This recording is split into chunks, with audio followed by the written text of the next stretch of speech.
Monsieur le Président, Madame la Ministre, Monsieur le rapporteur, mes chers collègues, et permettez-moi aussi de saluer dans les tribunes mon ami Pierrick Courillot, qui est un élu avec des handicaps lourds. Il va me suivre toute la journée, mais c'est un élu extrêmement dynamique et il montre qu'on peut bien évidemment apporter beaucoup de choses dans sa vie municipale en ayant tous ces handicaps. Pierrick, je te salue.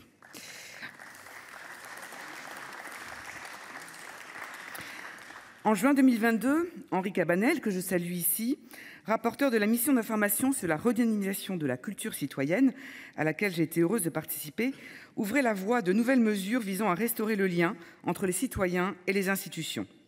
Les différents articles que nous examinons aujourd'hui constituent la transcription de plusieurs préconisations législatives issues du rapport d'information. Pour cette raison, je félicite l'auteur de ce texte, ainsi que son rapporteur pour leur excellent travail. Cette proposition de loi apporte des réponses concrètes au désengagement démocratique des Français, dont témoignent à intervalles réguliers les taux d'abstention lors des élections locales et nationales. Nous savons à quel point nos concitoyens connaissent mal le fonctionnement de nos institutions et s'en désintéressent. C'est d'autant plus vrai pour les jeunes qui, pourtant, reçoivent un enseignement moral et civique relativement dense tout au long de leur cursus scolaire. Nous sommes tous préoccupés par le délitement progressif de nos valeurs communes qui s'accompagne d'un fossé grandissant entre l'élu et le citoyen. Une certaine fatigue républicaine s'est emparée de notre pays. Ce texte permet de traiter le mal à la racine en formulant des propositions pertinentes et réalistes. Dans la droite ligne des conclusions de la mission d'information, 2 articles de cette proposition de loi visent à moderniser le processus électoral. Je salue l'introduction de la double procuration et la création d'un cadre mixte de diffusion de la propagande électorale. Il permettra aux candidats de transmettre leur profession de foi numérisée aux électeurs qui en font la demande. Cela représente une vraie avancée sur le plan écologique, bien sûr, mais aussi sur le plan logistique, tant les services de diffusion postale sont engorgés en période électorale. Il arrive même que dans certaines communes, les habitants reçoivent la propagande électorale après les élections, ce qui est un non-sens démocratique. Il s'agit également de rapprocher les plus jeunes de la vie citoyenne. La mission d'information invitait à réduire et clarifier les notions abordées en classe d'enseignement moral et civique. Le texte propose de recentrer le contenu des enseignements sur l'étude des institutions françaises.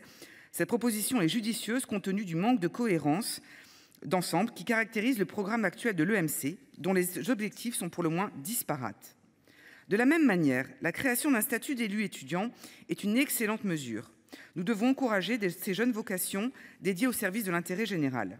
En cette semaine consacrée aux maires de France, je tiens à saluer tout particulièrement les plus jeunes d'entre eux. Si la proposition de loi ne propose pas de dispositions spécifiques sur le service national universel, je voudrais néanmoins l'évoquer, car il s'agit incontestablement d'un moyen de valoriser la citoyenneté, de renforcer la cohésion sociale et de faire découvrir le sens de l'engagement. Le séjour de cohésion permet en effet pendant 12 jours un brassage social qui n'existe plus depuis la fin de la conscription. Quant à la mission d'intérêt général, elle offre aux volontaires du SNU la possibilité de se mettre au service des autres dans une logique désintéressée. Je salue à ce sujet l'initiative prise par Madame la secrétaire d'État, chargée de la jeunesse et du service national universel, qui a annoncé le déploiement des brigades citoyennes SNU auprès des collectivités territoriales et des associations venant en aide aux habitants victimes des inondations dans les Hauts-de-France. Le SNU est donc le bon support pour faire grandir les jeunes et les aider à se réaliser en tant que citoyens. C'est pourquoi je suis favorable à son extension à l'ensemble d'une classe d'âge, même si je ne méconnais pas les défis budgétaires, logistiques et d'organisation immenses que cette extension impliquerait. Dans l'immédiat, nous pourrions dégager quelques marges de manœuvre financières avec un peu de bon sens en affectant les jeunes volontaires à proximité de leur domicile dans le périmètre régional.